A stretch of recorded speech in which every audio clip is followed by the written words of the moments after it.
Now, our next story could be the plot of a film. A family from Perth in Australia has found the world's oldest known message in a bottle almost 132 years after it was thrown into the ocean. Experts have confirmed that it's an authentic message from a German vessel.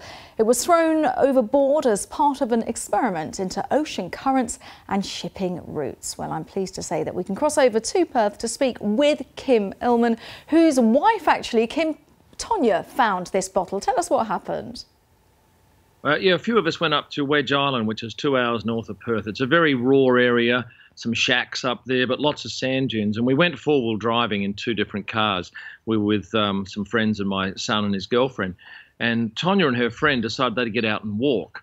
So we kept driving. They walked. Tonya's just wandering along the dunes, and she sees a bottle on the ground and thinks, look, there's a lot of rubbish here, may as well pick something up. So she bends down, picks it up, thinking she's going to throw something in the bin when she gets home. But she picks up a bottle that looks exactly like this. This is a bottle that I've bought from the same manufacturer. And inside it, it turns out, was a scrolled note, some wet sand. The bottle had no lid on it. And when we tipped it out, or when my son's girlfriend tipped it out came this beautifully scrolled note. We waited until we got back to our house in Lancelin, which is about half an hour away, and she put it in the oven because it was damp. We wanted to dry it out. We didn't want to wreck it when we opened it. And when we unraveled it, it had this lovely message saying the note was dropped over on this day, on this date, at this spot, from the ship Paula, en route from Cardiff to Makassar, was probably carrying coal. It was dropped about 900 kilometres west of Mandurah, which is just below Perth.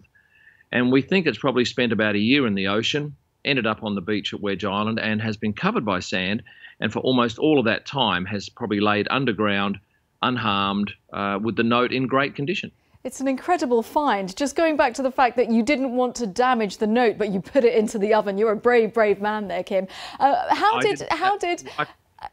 did you authenticate that this was genuine and not maybe a joke? Well, initially we kept it for 2 days and we did some of our own research. I contacted some bottle experts to make sure the bottle was the right vintage. I contacted the National Maritime Museum in Australia, the Western Australian Museum. I contacted the German authority that now has taken over from that group that did these bottle experiments.